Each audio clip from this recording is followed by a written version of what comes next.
Fatty liver లో usual గా 3 grades గా డివైడ్ చేస్తాము. Grade 1 fatty liver, grade 2 fatty liver, grade 3 fatty liver. ఈ గ్రేడ్ 1 ఫ్యాటీ లివర్ అంటే మనం చెప్పుకున్నాం 5% వరకు మనం దాన్ని ఫ్యాటీ లివర్ గా కన్సిడర్ చేయము.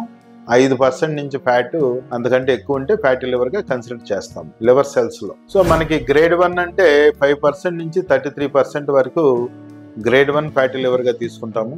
అదే 34% నుంచి 66% వరకు గ్రేడ్ 2 ఫ్యాటీ లివర్ గా తీసుకుంటాము. సో 66% పైన ఉంటే దాన్ని గ్రేడ్ 3 ఫ్యాటీ లివర్ గా తీసుకుంటాం. యూజువల్ గా గ్రేడ్ 1 ఫ్యాటీ లివర్ అనేది చాలా మైనర్ ప్రాబ్లమ్, చాలా ఎక్కువ మందిలో చూస్తూ ఉంటాము.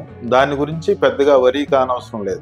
గ్రేడ్ 2 ఫ్యాటీ లివర్ లో డెఫినెట్ గా డాక్టర్ ని కన్సల్ట్ కావాలి. అదేవిధంగా గ్రేడ్ 3 ఫ్యాటీ లివర్ లో కూడా. సో మనకి ఫర్దర్ గా ప్రోగ్రెస్ అయ్యి కాంప్లికేషన్స్ వచ్చే అవకాశాలు వీటిల్లో ఎక్కువ ఉంటాయి, ఎస్పెషల్లీ గ్రేడ్ 3 లో. సో కంపల్సరీగా డాక్టర్ ని కన్సల్ట్ అయ్యి డాక్టర్ సలహా మేరకు వైద్యం చేయించుకోవడం అనేది కంపల్సరీగా చేసుకోవాలి. అదేవిధంగా ఈ ఫ్యాటీ లివర్ లో ఆల్కహాలిక్ అయితేమి, నాన్ ఆల్కహాలిక్ ఫ్యాటీ లివర్ లో అయితేమి ఎన్ని స్టేజెస్ ఉంటాయి. సో మనకు వచ్చి ఒకటి ఫ్యాటీ లివర్ స్టెటోసిస్ స్టేజ్ అంటాం. అంటే ఓన్లీ లివర్ లో ఫ్యాట్ ఉంటుంది, సో కొంత లివర్ వాపు ఉంటుంది. సో అంత మించి పెద్దగా చేంజెస్ ఏ ఉండవు, పెద్దగా సిమ్టమ్స్ ఉండవు. ఇది కంప్లీట్ గా రివర్స్ అయ్యేదానికి అవకాశం ఉంటుంది.